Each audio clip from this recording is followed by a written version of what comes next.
Hello, and welcome to Spin's session on mid-year trends in meat and dairy. My name is Erin Flaherty. I am a senior director leading the segment dedicated to meat, dairy, and plant-based alt brands at Spins.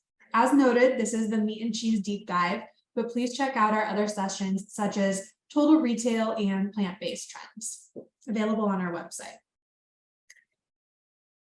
Getting right into it, we can see looking at the milk category across dairy and plant-based milks, that in plant-based, all subsets are growing except for rice milk. Oat milk continues to be high growth, and we can see coconut also showing impressive gains on its path to be a $100 million plus subcategory soon enough. Noting that dollars are up, but units are overall reducing based on these price increases. When we see that scenario, it is important to point out that private label really starts to capture more share in these inflationary environments, and I would recommend keeping an eye on that in your data.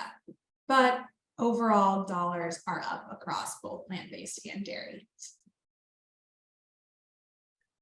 What is one of the things we're seeing totally pop off the charts in dairy is regenerative dairy. The value-oriented consumer is wanting better for planet, better for animals. Organic has become table stakes, and regenerative is the next real differentiator. Note, Spins does code for ROC, that stands for Regenerative Organic Certified. And this allows us and our customers to monitor the impact of these products in market.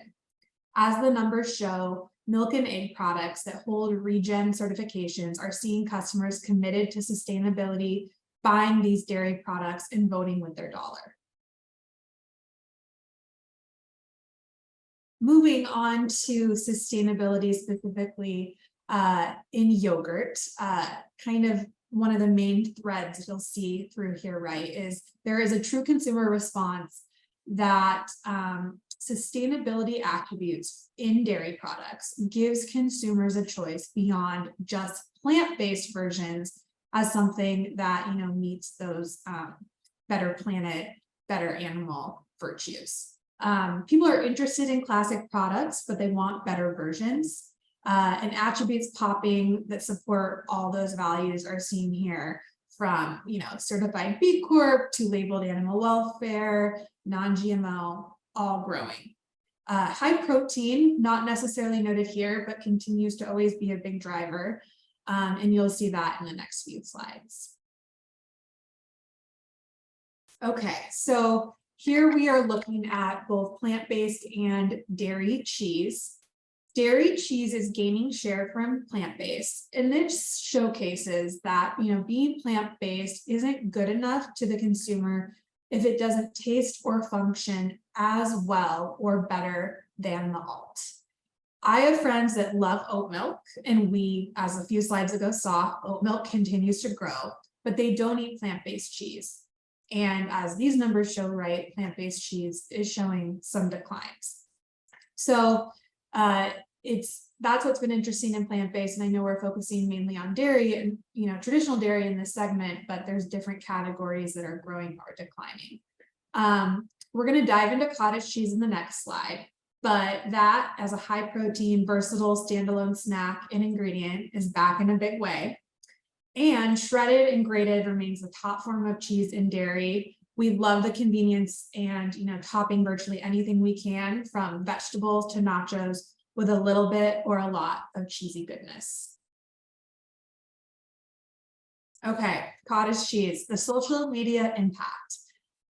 Cottage cheese has been known very long time as a high protein meal or snack on its own, but social media has been sharing the endless possibilities using it as an ingredient.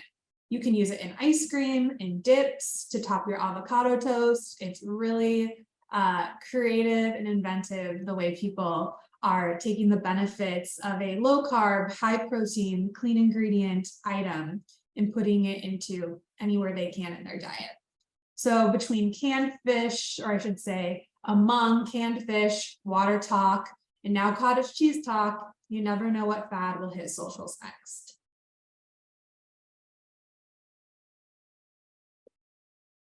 So here's just one kind of clear look of both meat and dairy side by side of how consumers are shifting their standards for clean label food items into the conventional dairy space and conventional meat space. Attributes like labeled organic and animal welfare for meat, we can continue to see growing, and grass-fed, even though grass-fed items tend to be higher price, they are still growing. I've been buying grass-fed hot dogs all summer.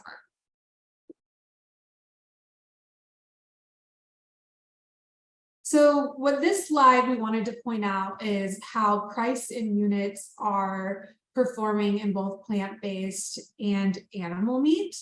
And what we're seeing is that units are down for both, but we believe some of this is tied to plant-based are not getting that new consumer acquisition because their price per pound still remains higher than traditional animal meat. And the flexitarians, those that, interact with both types of product and put both types of product in their cart, they're leaning towards meat versus like the luxury plant-based choice that might be a higher price item. What my hypothesis is if we could see the price gap narrow between animal meat and plant-based meat, we could see flexitarians come back in and start to, again, buy more of a variety versus really switching their preference currently to animal. And then just zooming out a bit, we wanted to look at some of the trends in product type that we're seeing here. So in meat, we are 1-to-1, increasing 3% in dollars and declining 3% in units. So it kind of just, evens out, right? Other meat cuts, beef and pork, and hot dogs are slightly growing, or at least relatively flat in the meat category. But seafood and shelf-stable products are down in units especially. Meat, things like chops, ground, and roast and loins are growing in both dollars and units. Consumers are not sacrificing here. But poultry is a bit different in the lower right hand. Product type shows growing interest in wings and drumettes. And we can see that price has gone down or at least stabilized in that category. So it appears that pricing is at a great place where consumers are now loading up on these items at the right price point. Where price has gone up in ground and roast, we are seeing units softening as there's a premium for those items.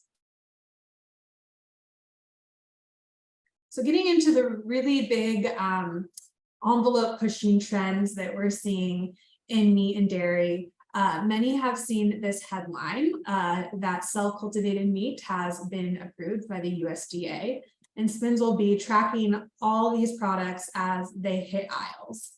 But something that we can track today that is in the market is non-animal dairy protein. So SPINS PI shows non-animal dairy is establishing a pocket in frozen desserts, now occupying $2.8 million in sales there, and then pushing into standard dairy items and protein powders with dollars tied to sales in these products specifically. This could really be the leading indicator for scaling lab-grown meat that we talked about on the last slide to see how consumers might react towards this non-animal dairy, and that might indicate they'd be willing to try something like lab-grown meat. But as of now, right, not major disruption on shelf, but this definitely could grow to be a third bucket competitor with both traditional dairy and plant-based dairy. It'll be interesting to watch. And I do believe likely into early next year, total sales of non-animal dairy will cross that $5 million mark across grocery. That's all for now, but we appreciate the SPINS community and your interest in what story the data tells. More content is always on the way, so please stay tuned. Thanks and cheers.